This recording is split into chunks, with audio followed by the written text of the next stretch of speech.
Is it recording? Oh, it is recording. Hello. All right. We are in this next chapter called Capture. And I'm going to just show you the picture first so you can see the helicopters. All right, Capture. The BFG had made thousands of journeys to and from Giant Country over the years, but he had never in his life made one quite like this, with 9 huge helicopters roaring along just over his head. He had never before traveled in broad daylight either. He hadn't dared to, but this was different. Now he was doing it for the Queen of England herself, and he was frightened of nobody. As he galloped across the British Isles with the helicopters thundering above him, people stood and gaped and wondered what on earth was going on. They had never seen the likes of it before, and they never would again. Every now and then the pilots of the helicopters would catch a glimpse of a small girl wearing glasses crouching in the giant's right ear and waving to them. They always waved back. The pilots marveled at the giant's speed and at the way he leapt across wide rivers and over huge houses. But they hadn't seen anything yet. "Be careful to hang on tight," the BFG said. "He's going fast as a fizzle crump." The BFG changed into his famous top gear, and all at once he began to fly forward as though there were springs in his legs and rockets in his toes. He went skimming over the earth like some magical hop, skip, and jumper, with his feet hardly ever touching the ground. As usual, Sophie had to crouch low in the crevice of his ear to save herself from being swept clean away. The 9 pilots in their helicopter suddenly realized they were being left behind. The giant was streaking ahead. They opened their throttles to full speed, and even then they were only just able to keep up. In the leading machine, the head of the Air Force was sitting beside the pilot. He had a World Atlas on his knees, and he kept staring first at the atlas, then at the ground below, trying to figure out where they were going. Frantically, he turned the pages of the atlas. "Where are we going?" he cried. "I haven't the foggiest idea," the pilot answered. "The Queen's orders were to follow the giant, and that's exactly what I'm doing." The pilot was a young Air Force officer with a bushy mustache. He was very proud of his mustache. He was also quite fearless, and he loved adventure. He thought this was a super adventure. "It's fun going to new places," he said. "New places?" shouted the head of the Air Force. "What the blazes do you mean, new places?" "This place we're flying over now isn't in the atlas. Is it?" the pilot said, grinning. "You're darn right it isn't in the atlas," cried the head of the Air Force. "We've flown clear off the page." "I expect that old giant knows where he's going," the young pilot said.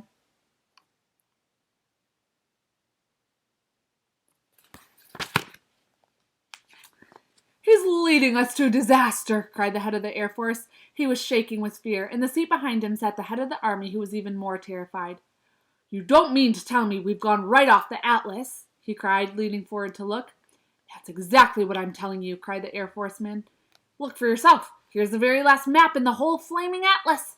We went off that over an hour ago." He turned the page. As in all atlases, there were 2 completely blank pages at the very end.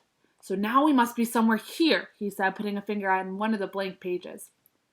"Where's here?" cried the head of the Army. The young pilot was still grinning broadly. He said to them, "That's why they always put 2 blank pages at the back of the atlas. They're for new countries. You're meant to fill them in yourself." The head of the Air Force glanced down at the ground below. "Just look at this desert," he cried. "All the trees are dead and the rocks are blue." "The giant has stopped," the young pilot said. "He's waving us down." The pilots throttled back the engines, and all the 9 helicopters landed safely on the great yellow wasteland. Then each of them lowered a ramp from its belly. 9 jeeps, 1 from each helicopter, were driven down the ramps. Each jeep contained 6 soldiers and a vast quantity of thick rope and heavy chains. "I don't see any giants," the head of the Army said.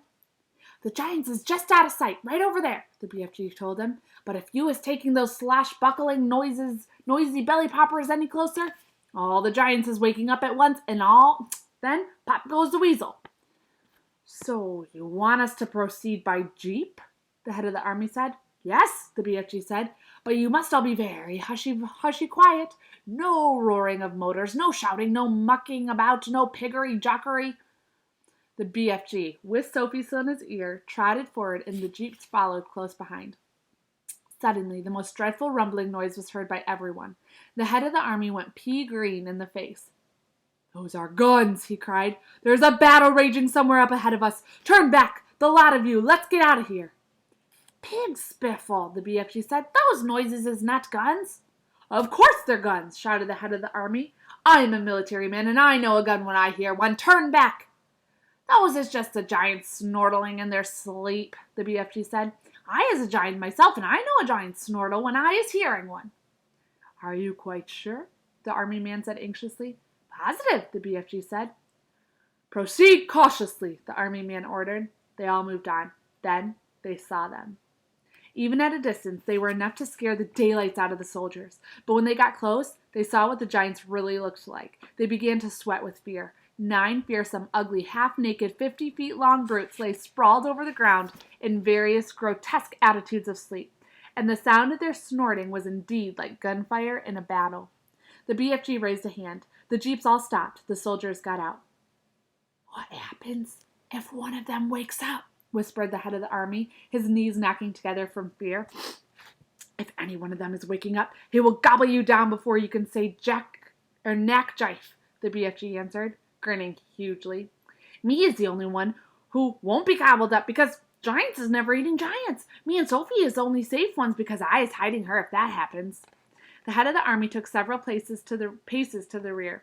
So did the head of the Air Force. They climbed rather quickly back into their jeep, ready to make a fast getaway if necessary. Go forward, men, the head of the army said. Go forward and do your duty bravely. The soldiers crept forward with their ropes and chains. All of them were trembling mightily. None dared to speak a word.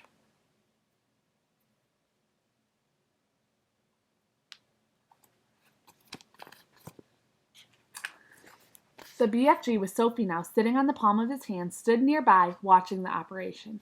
To give the soldiers their due, they were extremely courageous. There were 6 well-trained, efficient men working on each giant, and within 10 minutes, 8 out of the 9 giants had been trussed up like chickens and were still snoring. The 9th, who appeared to be the flesh lump eater, was causing trouble for the soldiers because he was lying with his right arm tucked underneath his enormous body. It was impossible to tie his wrists and arms together without first getting that arm out from underneath him. Very, very cautiously, the 6 soldiers who were working on the flesh lump eater began to pull at the huge arm, trying to release it. The flesh lump eater opened his tiny, piggy black eyes. Which of you foul pesters is wiggling my arm? He bellowed. Is that you, you ratsome man-hugger? Suddenly, he saw the soldiers. In a flash, he was sitting up. He looked around him. He saw more soldiers. With a roar, he leapt to his feet. The soldiers, petrified with fear, froze where they were. They had no weapons with them. The head of the army put his jeep into reverse. Human beings? The flesh lump eater yelled. What is all you flush-bunking, rotsome, half-baked beans doing in our country? He made a grab at a soldier and swept him up in his hand. I is having early suppers today, he shouted, holding the poor, squirming soldier at arm's length and roaring with laughter. Sophie, standing on the palm of the BFG's hand, was watching, horror-struck. Do something, she cried.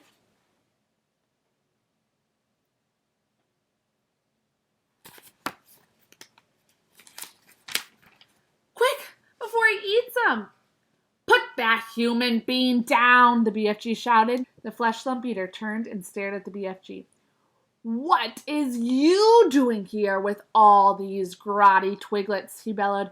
You is making me very suspicious. The BFG made a rush at the flesh lump eater, but the colossal 54-foot-high giant simply knocked him over with a flick of his free arm. At the same time, Sophie fell off the BFG's palm onto the ground. Her mind was racing. She must do something. She must. She remembered the sapphire brooch the queen had pinned onto her chest. Quickly, she undid it. I's guzzling you nice and slow, the flesh lump eater was saying to the soldier in his hand. Then I is guzzling 10 or 20 more of you midgy little maggots down there. You is not getting away from me because I is galloping 50 times faster than you. Sophie ran up behind the flesh lump eater. She was holding the brooch between her fingers. When she was right up close to the great, naked, hairy legs, she rammed the 3-inch long pin of the brooch as hard as she could into the flesh lump eater's right ankle. It went deep into the flesh, and it stayed there. The giant gave a roar of pain and jumped high in the air. He dropped the soldier and made a grab for his ankle. The BFG, knowing what a coward the flesh lump eater was, saw his chance. He was bitten by a snake, he shouted. I seen it biting you. It was a frightsome poisonous viper. It was a dreadly dangerous windscreen viper. Save our souls, bellowed the Flesh Lump Eater. Sound the crumpets! I is bitten by a septious, venomous windscreen viper. He flopped to the ground and sat there, howling his head off and clutching his ankle with both hands. His fingers felt the brooch. The teeth of the dreadly viper are still sticking into me, he yelled. I is feeling the teeth sticking into my anklet. The BFG saw his second chance. We must be getting those viper's teeth out at once, he cried. Otherwise you is deader than a duck soup. I is helping you. The BFG knelt down beside the Flesh Lump Eater. You must grab your anklet very tight with both hands, he ordered. That will stop the poisonous juices from the venomsome viper going up your leg and into your heart. The Flesh Lump Eater grabbed his ankle with both hands. Now close your eyes and girdle your teeth and look up to heaven and say your prayers while I is taking out the teeth of the venomsome viper, the BFG said. The terrified Flesh Lump Eater did exactly as he was told. The BFG signaled for some rope. A soldier rushed it over to him. With both the Flesh Lump Eater's hands gripping his ankle, it was a simple matter for the BFG to tie the ankles and hands together in a tight knot. I is pulling the frightsome viper's teeth, the BFG said as he pulled the knot tight. Do it quickly, shouted the Flesh Lump Eater, before I is poisoned to death. There we is, said the BFG standing up. You can look now. When the Flesh Lump Eater saw that he was trussed up like a turkey, he gave a yell so loud that the heavens trembled. He rolled and he wriggled and he fought and he figgled and he squirmed and he squiggled, but there was not a thing he could do. Well done, you, Sophie cried. Well done, you, said the BFG, smiling down at the little girl. You are saving all of our lives. Will you please get that brooch back for me? Sophie said. It belongs to the Queen. The BFG pulled the beautiful brooch out of the Flesh Lump Eater's ankle. The Flesh Lump Eater howled. The BFG wiped the pin and handed it back to Sophie. Curiously, not one of the other 8 snoring giants had woken up during the schmoozle. When you was only sleeping 1 or 2 hours a day, you was sleeping extra doubly deep, the BFG explained. The heads of the Army and the Air Force drove forward once again in their jeep. Her Majesty will be very pleased with me, the head of the Army said. I shall probably get a medal. What's the next move? Now you is all driving over to my cave to load up my bottles of dreams, the BFG said. We can't waste time with that rubbish, the Army General said. It is the Queen's order, Sophie said. She was now back on the BFG's hand. So the 9 jeeps drove across to the BFG's cave and the great dream loading operation began. There were 50,000 jars in all to be loaded up, more than 5,000 to each jeep, and it took over an hour to finish the job. While the soldiers were loading the dreams, the BFG and Sophie disappeared over the mountains on a mysterious errand. When they came back, the BFG had a sack the size of a small house slung over his shoulder. What's that you've got in there? The head of the Army demanded to know. Curiosity is killing the rat, the BFG said, and he turned away from the silly man. When he was sure that all his precious dreams had been safely loaded into the jeeps, the BFG said, now he is driving back to the belly poppers and picking up the frightsome giants.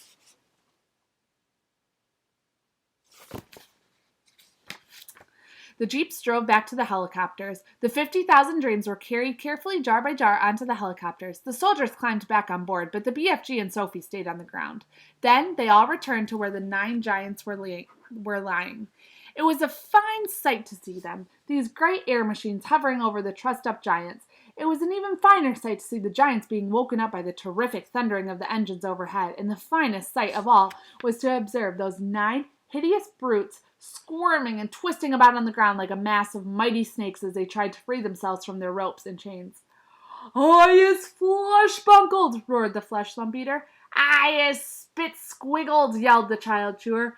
I is squawk-squabbled, bellowed the Bone Cruncher. I is scruggled, howled the Man Hugger. I is gun-swiped, shouted the Meat Dripper. I is fluke-gungled, screamed the Maid Masher. I is slop-groggled, squawked the Gizzard Gulper. I is crod-squinkled, yowled the Blood Bottler. I is bop-smuggered, cheered the Butcher Boy.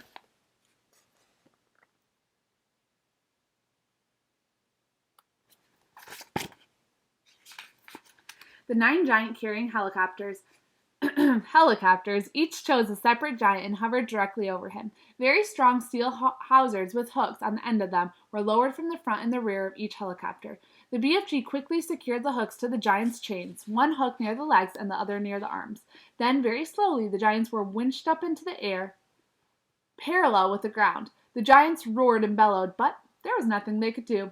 The BFG, with Sophie once more resting comfortably in his ear, set off at a gallop for England. The helicopters all banked around and followed after him. It was an amazing spectacle. Those 9 helicopters winging through the sky, each with a trussed-up, 50-foot-long giant slung underneath. The giants themselves must have found it an interesting experience. They never stopped bellowing, but their howls were drowned by the noise of the engines. When it began to get dark, the helicopters switched on powerful searchlights and trained them onto the galloping giant so as to keep him in sight. They flew right through the night and arrived in England just as dawn was breaking.